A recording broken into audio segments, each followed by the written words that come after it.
সরকারি কর্মচারীদের ইতিমধ্যে বকেয়া এরিয়ার আগের সরকার কিছু দিয়ে গিয়েছিল, আমরা আসার পরে কিছু দিয়েছি। 16 থেকে 19 কার্যত প্রায় ক্লিয়ার হয়ে গেছে। এবারে ওদের বাকি 8 থেকে 15 আছে, সেটাও ফান্ড অ্যাভেলেবিলিটির উপরে আমরা দিয়ে দেব, কর্মচারীরা অ্যাসিওর থাকতে পারেন। কারণ আপনাদের আন্দোলনের আমিও একটা পার্ট ছিলাম।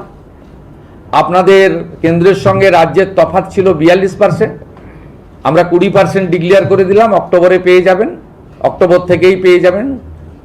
এবং আপনারা এতদিন ধরে আপনাদের অনেক কথা বলেছেন, প্রাক্তন মুখ্যমন্ত্রী অপমান করেছেন, ভিক্ষা দেওয়ার মতো 2% 3% দিয়েছেন, কখনো বলেছেন ঘেউ ঘেউ করবেন না।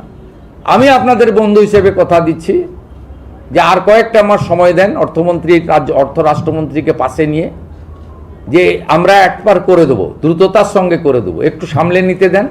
মাত্র 1.5 মাস বয়স এই সরকারের, এবং বিপুল ঋণের বোঝা আছে, সব দিক সামলে এগোতে হচ্ছে। আপাতত 20% আপনাদের দিলাম, পুজোর মাসেই অ্যাকাউন্টে পেয়ে যাবেন।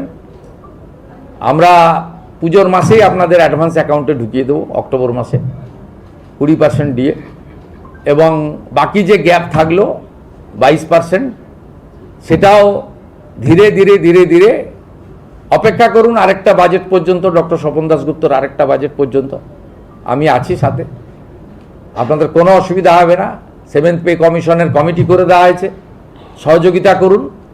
আমি টার্গেট বেঁধে দিয়েছি, ডিসেম্বরের মধ্যে পে কমিশনের রিপোর্ট দিয়ে দিবে, তাহলে জানুয়ারি মাসে আপনাদের কার্যকর করে দেবো আমরা। 7th পে কমিশন কার্যকর হলে আগামী অর্থবর্ষে, অর্থাৎ 28-29 অর্থবর্ষে 8th পে কমিশনেরও কাজ, যা দিল্লিতে কেন্দ্রীয় সরকারের আয়োজন হয়েছে, আমরা সেটাও বিবেচনার সঙ্গে দেখব।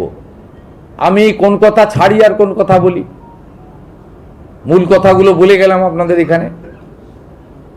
এবং আপনারা নিশ্চিন্ত থাকুন, সবাই সহযোগিতা করুন। প্রচুর দুর্নীতি হয়েছে।